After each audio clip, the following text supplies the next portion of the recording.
Assalamualaikum warahmatullahi wabarakatuh. Perkenalkan, nama saya Victor Ramadan Nur selaku moderator dari kelompok 13 yang bakalan menjelaskan tentang teh kombucha, dan saya bakalan memperkenalkan anggota kelompok saya, yaitu Muhammad Naseul Amin, Aina Salsabila, Hafiz Ansari, dan Nabila Bilkis. Materi selanjutnya bakalan diterangkan oleh kawan saya. Baik, saya melanjutkan ke bagian pendahuluan. Kombucha adalah minuman fermentasi berbahan dasar teh dan gula yang difermentasi oleh simbiosis bakteri dan ragi atau SCOBY. Minuman ini memiliki rasa asam, menyegarkan, dan sedikit berkarbonasi. Sejarah kombucha berasal dari Asia Timur, terutama Tiongkok, sejak lebih dari 2000 tahun yang lalu. Dikenal sebagai teh keabadian karena manfaat kesehatannya. Mengapa kombucha menarik? Kombucha bukan sekedar teh biasa karena mengalami fermentasi alami yang mengubah gula menjadi asam organik, enzim, dan probiotik. Proses ini meningkatkan kandungan nutrisi dan manfaat kesehatan dibandingkan teh biasa. Karena mengandung bakteri baik, kombucha sering dibandingkan dengan yogurt atau kefir, tetapi dalam bentuk cair. Baik, kemudian ke proses fermentasinya. Jadi bahan utama pembuatan teh kombucha itu ada tehnya sendiri, teh hijau maupun teh hitam yang mengandung polifenol dan kafein yang mendukung pertumbuhan mikroorganisme dalam fermentasi tersebut. Kemudian ada SCOBY, yaitu kultur simbiosis yang terdiri dari bakteri dan ragi, berperan dalam fermentasi. Kemudian ada gula, fungsinya sebagai sumber energi bagi ragi dalam SCOBY untuk melakukan fermentasi.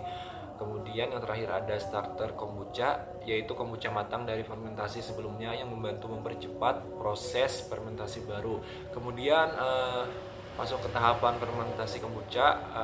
Pertama-tama kita membuat teh manis. Teh diseduh dengan gula lalu dibiarkan dingin sebelum ditambahkan SCOBY.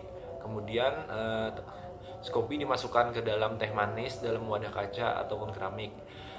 Lalu kita melakukan fermentasi 7-14 hari. Ragi dalam SCOBY mengubah gula menjadi etanol dan karbon dioksida yang memberikan efek berkarbonasi. Bakteri dalam SCOBY mengubah etanol menjadi asam asetat, memberikan rasa asam khas.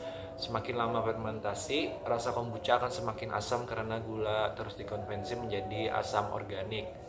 Kemudian pemanenan. Setelah fermentasi selesai, kombucha bisa langsung kita konsumsi atau difermentasi kembali dengan tambahan rasa dari buah ataupun rempah-rempah. Selanjutnya membahas peran mikroorganisme dalam fermentasi kombucha.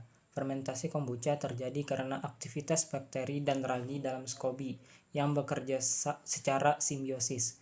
Mikroorganisme utama dalam kombucha yaitu yang pertama, bakteri asam asetat atau Lactobacter sp. Fungsinya untuk mengubah etanol menjadi asam asetat yang memberikan rasa asam yang khas, lalu membantu mengawetkan kombucha secara alami dengan mencegah pertumbuhan bakteri yang berbahaya. Yang kedua, ragi atau yeast. Nama ilmiahnya Saccharomyces sp. Fungsinya untuk mengubah gula menjadi etanol dan karbon dioksida yang menciptakan efek sedikit berkarbonasi, menghasilkan enzim yang membantu proses fermentasi. Yang ketiga, bakteri asam laktat atau Lactobacillus sp. Fungsinya untuk membantu meningkatkan jumlah probiotik dalam kombucha, menyeimbangkan pH usus, dan membantu sistem pencernaan.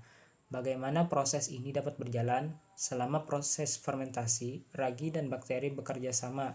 Ragi memecah gula menjadi alkohol dan gas. Bakteri mengubah alkohol menjadi asam organik yang membuat kombucha lebih asam dan kaya manfaat kesehatan. Semakin lama difermentasi, tingkat keasaman meningkat dan kandungan gula jadi berkurang. Lalu manfaat teh kombucha.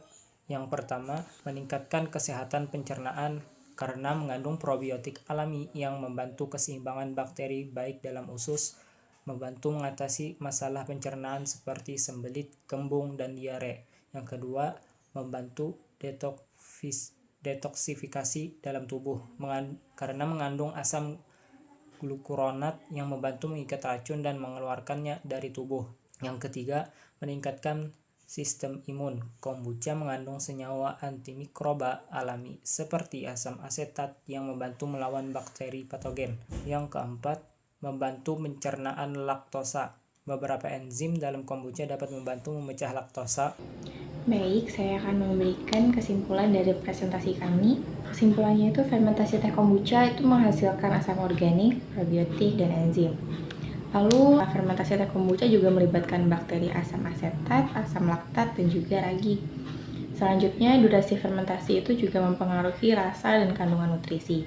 Jadi, maksud dari mempengaruhi rasa dan kandungan nutrisi, semakin lama fermentasi teh kombucha, maka juga rasanya juga lebih nikmat bagi pengonsumsi teh kombucha. Lalu, teh kombucha ini juga bermanfaat untuk pencernaan, sistem imun, dan detoksifikasi. Selanjutnya, kombucha ini juga bukan hanya sekedar minuman teh biasa, tapi juga minuman fermentasi yang memiliki banyak manfaat kesehatan berkat kandungan probiotiknya. Dengan kita memahami proses fermentasi dan peran mikroorganisme, kita dapat lebih menghargai manfaat kombucha dan bahkan kita juga bisa membuat kombucha sendiri di rumah.